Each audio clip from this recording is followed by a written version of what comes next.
Manifesto of the Communist Party. A spectre is haunting Europe, the spectre of communism.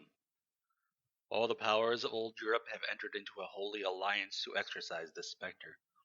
Pope and Tsar, Metternich and Guzo, French radicals, and German police spies. Where is the party in opposition that has not been decried as communistic by its opponents in power? Where is the opposition that has not hurled back the branding reproach of communism against the more advanced opposition parties, as well as against its reactionary adversaries? Two things result from this fact. 1. Communism is already acknowledged by all European powers to be itself a power. 2. It is high time that communists should openly, in the face of the whole world, publish their views, their aims, their tendencies, and meet this nursery tale of the spectre of communism with a manifesto of the party itself. To this end, communists of various nationalities have assembled in London and sketched the following manifesto to be published in the English, French, German, Italian, Flemish, and Danish languages. Chapter 1: Bourgeois and Proletarians. The history of all hitherto existing society is the history of class struggles. Freeman and slave, patrician and plebeian, lord and serf, guildmaster and journeyman, in a word, oppressor and oppressed, stood in constant opposition to one another, carried on an uninterrupted, now hidden, now open fight, a fight that each time ended either in a revolutionary reconstitution of society at large, or in the common ruin of the contending classes. In the earlier epochs of history, we find almost everywhere a complicated arrangement of society into various orders, a manifold gradation of social rank. In ancient Rome, we have patricians, knights, plebeians, slaves.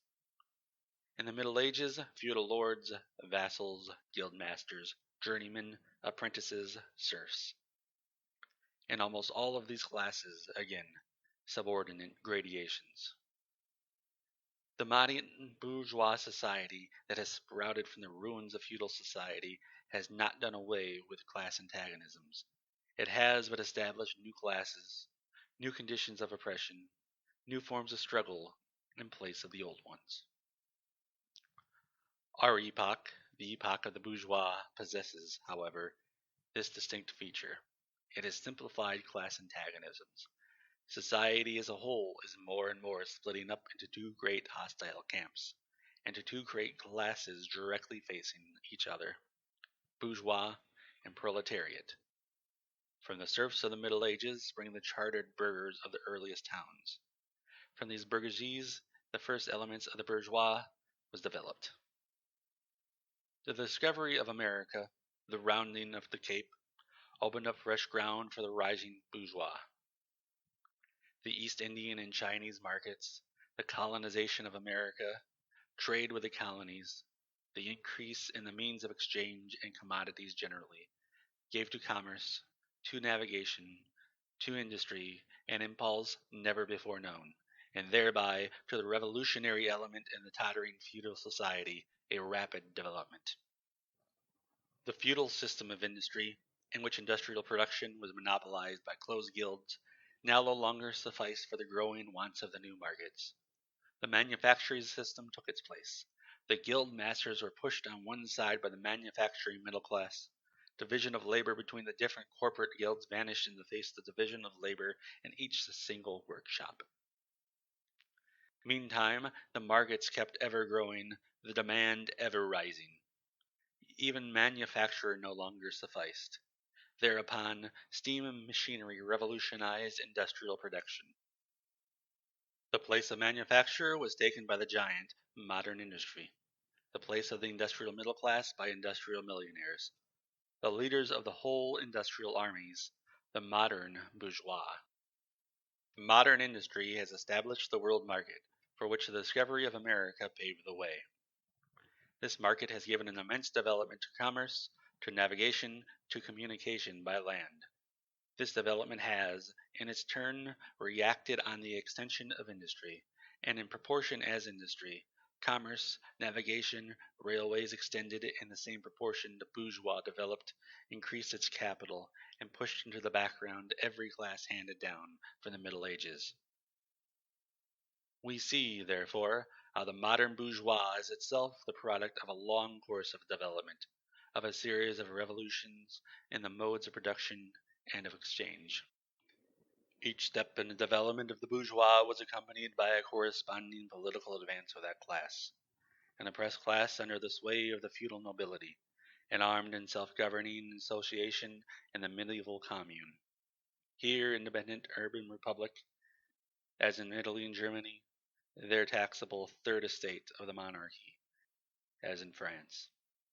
Afterwards, in the period of manufacturing proper, serving either the semi-feudal or the absolute monarchy as counterpoise against the nobility, and, in fact, cornerstone of the great monarchies in general, the bourgeois has at last, since the establishment of modern industry and of the world market, conquered for itself, in the modern representative state, exclusive political sway.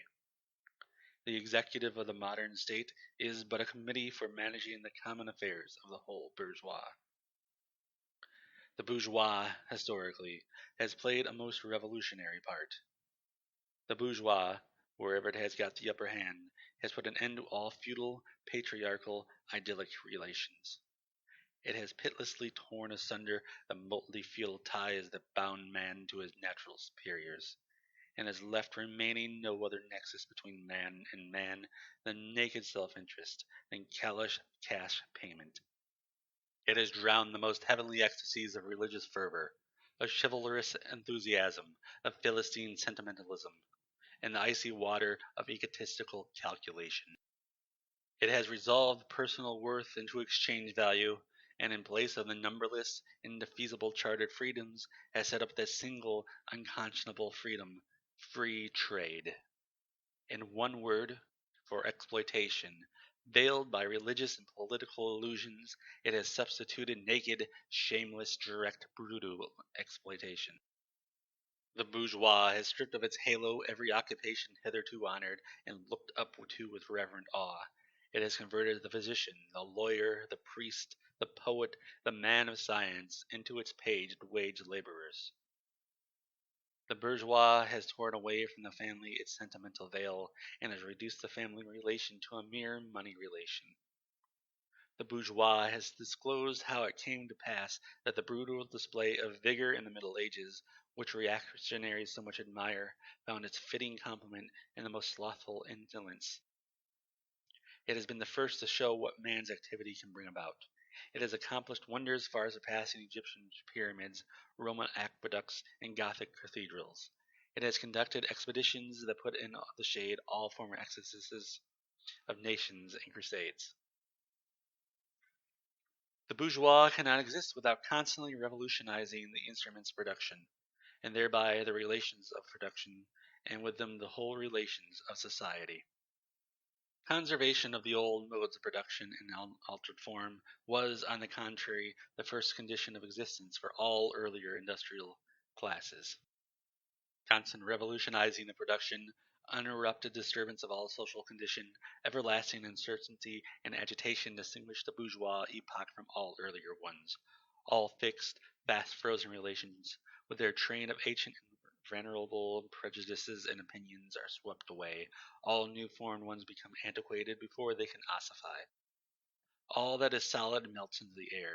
All that is holy is profaned, and man is at least compelled to face with sober senses his real conditions of life and his relations with his kind.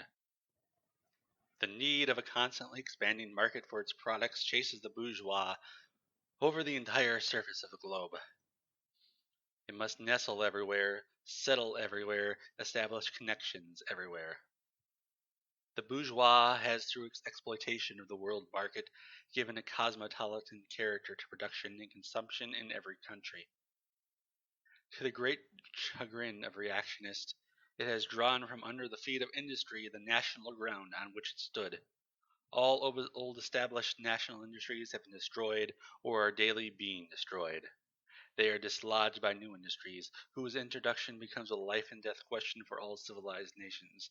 by industries that no longer work up indigenous raw material, but raw material drawn from the remotest zones. Industries whose products are consumed not only at home, but in every quarter of the globe.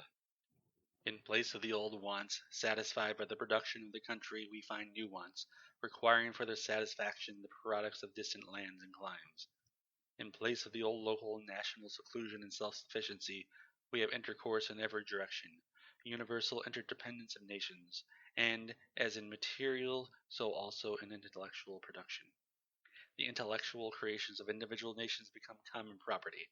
National one-sidedness and narrow-mindedness become more and more impossible, and from the numerous national and local literatures there arises a world literature. The bourgeois, by the rapid improvement of all instruments of production, by the immensely facilitated means of communication, draws all, even the most barbarian, nations into civilization. The cheap prices of commodities are the heavy artillery with which it batters down all Chinese walls, with which it forces the barbarians' intensely obstinate hatred of foreigners to capitulate. It compels all nations, on pain of extinction, to adopt the bourgeois mode of production. It compels them to introduce what it calls civilization into their midst, i.e., to become bourgeois themselves. In one word, it creates a world after its own image. The bourgeois has subjected the country to the rule of the towns. It has created enormous cities, have greatly increased the urban population as compared with the rural, and has thus rescued a considerable part of their population from the idiocy of rural life. Just as it has made the country dependent on the towns, so it has made barbarian and semi-barbarian countries dependent on the civilized ones. Nations of peasants on nations of bourgeois, the East on the West. The bourgeois keeps more and more doing away with the scattered state of the population, of the means of production and of property. It has agglomerated population, centralized the means of production, and has concentrated property in a few hands. The necessary consequence of this was political centralization. Independent or but loosely connected provinces with separate interests, laws, governments, and systems of taxation became lumped together into one nation with one government, one code of laws, one national class interest, one frontier, and one customs tariff. The bourgeois, during its rule of scarce 100 years, has created more massive and more colossal productive forces than have all preceding generations together. Subjection of nature's forces to man, machinery, application of chemistry to industry and agriculture, steam navigations, railways, electric telegraphs, clearing of whole continents for cultivation, canalization of rivers, whole populations conjured out of the ground.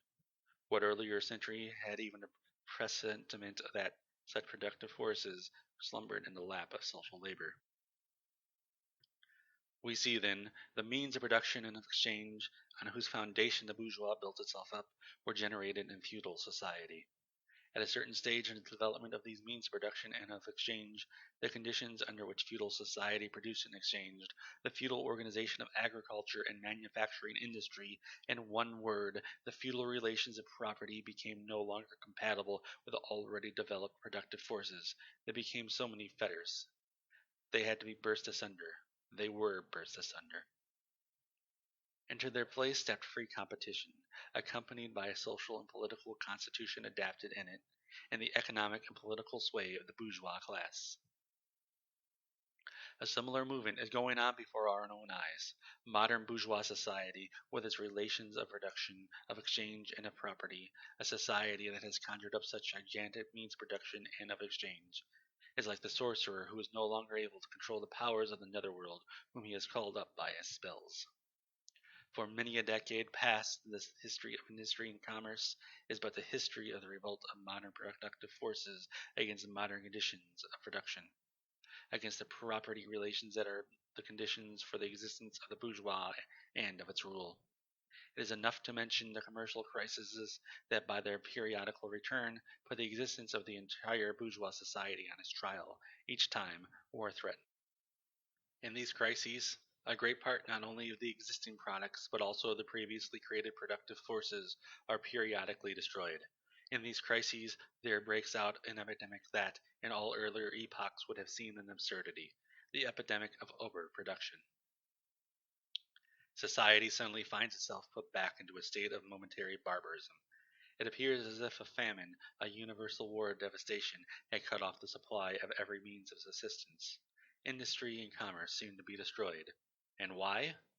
Because there is too much civilization, too much means of subsistence, too much industry, too much commerce. The productive forces at the disposal of society no longer tend to further the development of the conditions of the bourgeois property. On the contrary, they have become too powerful for these conditions by which they are fettered, and so soon they overcome these fetters, they bring disorder into the whole of bourgeois society, endangering the existence of bourgeois property. The conditions of bourgeois society are too narrow to compromise the wealth created by them. And how does the bourgeois get over these crises? On the one hand, by enforced destruction of a mass of productive forces, on the other, by the conquest of new markets, and by the more thorough exploitation of the old ones. That is to say, by paving the way for more extensive and more destructive crises, and by diminishing the means whereby crises are prevented. The weapons with which the bourgeois felled feudalism to the ground are now turned against the bourgeois itself. But not only has the bourgeois forged the weapons that bring death to itself, it has also called to existence the men who are to wield those weapons, the modern working class, the proletarians. In proportion as the bourgeois, i.e. capital, is developed, in the same proportion is the proletariat, the modern working class, developed, a class of laborers who live only so long as they find work, and who find work only so long as their labor increases capital. These laborers who must sell themselves piecemeal are a commodity, like every other article of commerce, and are consequently exposed to all the vicissitudes of competition, to all the fluctuations of the market. Owing to the extensive use of machinery and to the division of labor, the work of the proletarians has lost all individual character and consequently all charm for the workman.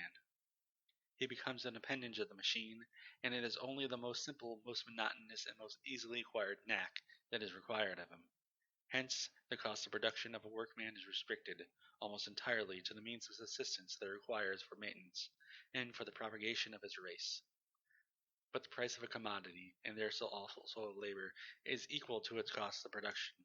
In proportion, therefore, as the repulsiveness of the work increases, the wage decreases.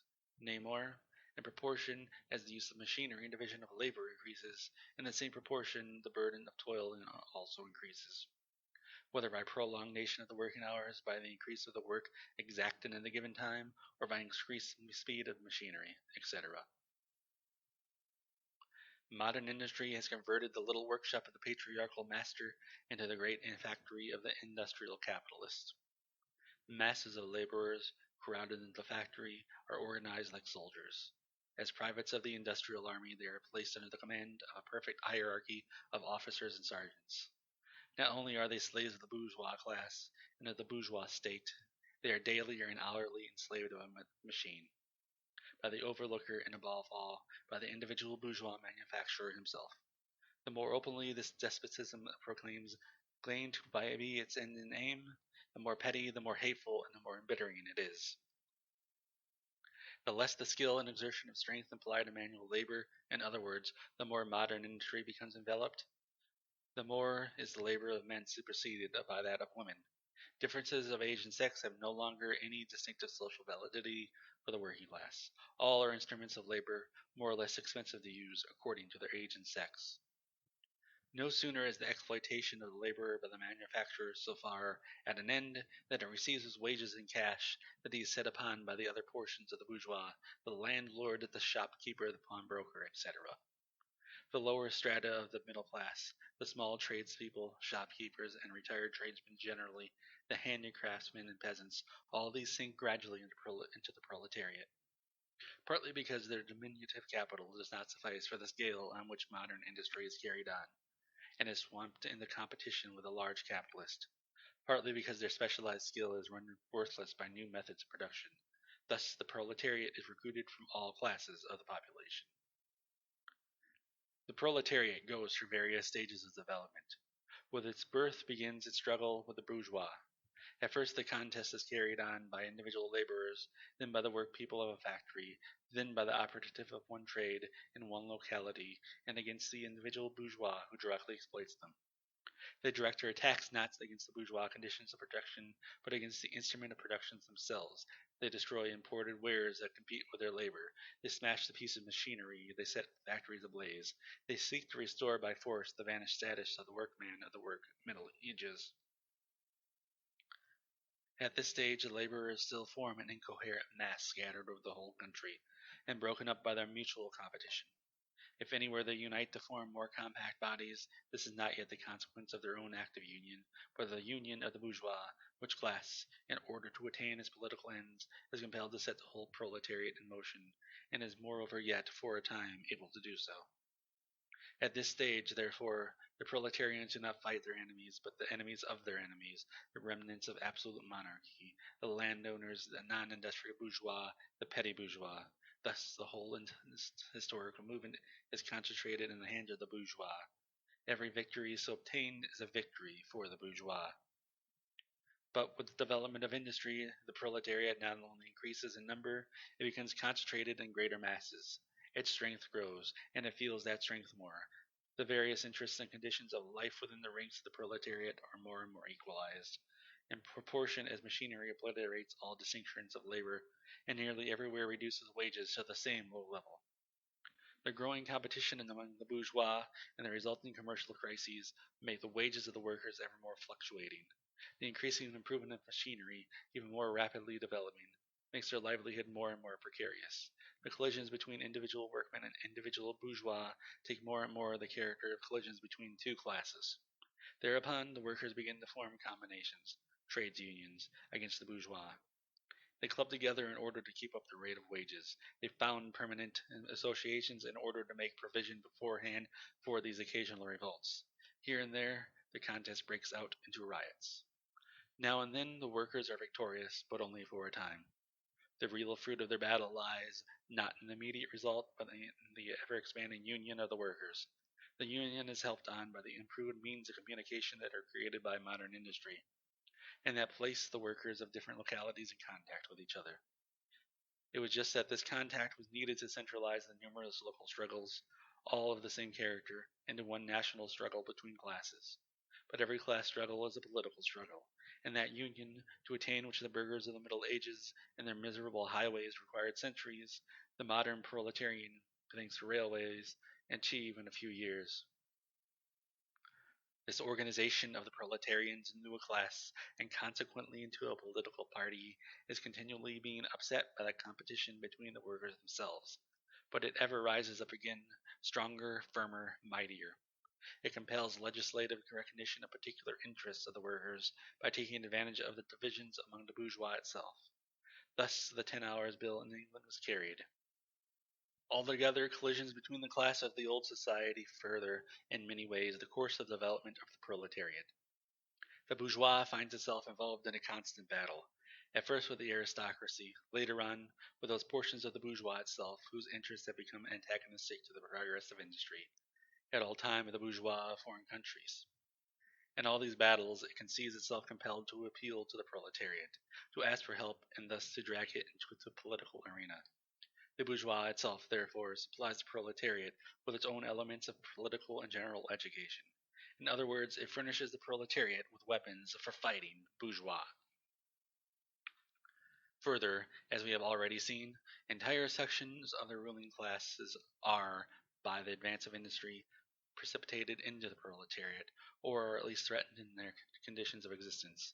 These also supply the proletariat with fresh elements of enlightenment and progress. Finally, in times when the class struggle nears the decisive hour, the progress of disillusion going on within the ruling class, in fact within the whole range of old society, assumes such a violent, glaring character that a small section of the ruling class cut itself adrift and joins the revolutionary class, the class that holds the future in its hands. Just as, therefore, at an earlier period, a section of the nobility went over to the bourgeois, so now a portion of the bourgeois goes over to the proletariat, and in particular, a portion of the bourgeois ideologists have raised themselves to the level of comprehending theoretically the historical movement as a whole. Of all the classes that stand face to face with the bourgeois today, the proletariat alone is a really revolutionary class.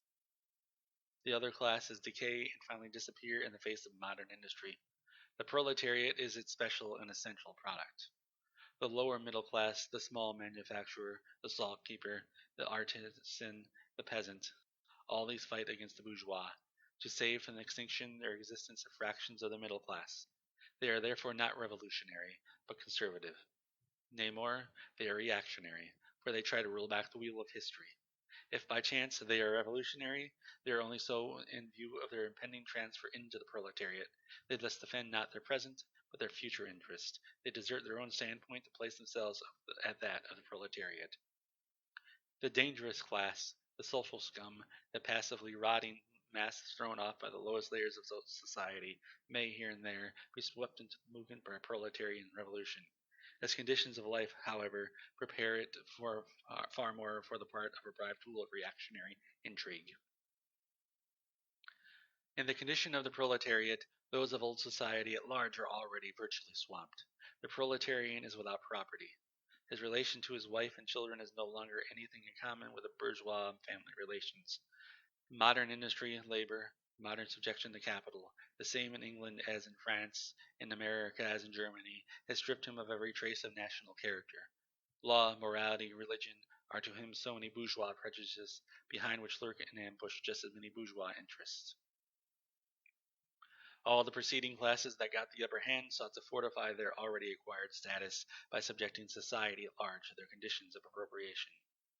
The proletarians cannot become masters of the productive forces of society except by abolishing their own previous mode of appropriation, and thereby also every other previous mode of appropriation.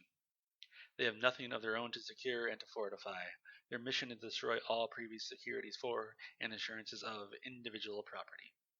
All previous historical movements were movements of minorities or in the interests of minorities. The proletarian movement is the class self-conscious, independent movement of the immense majority, and the interests of the immense majority.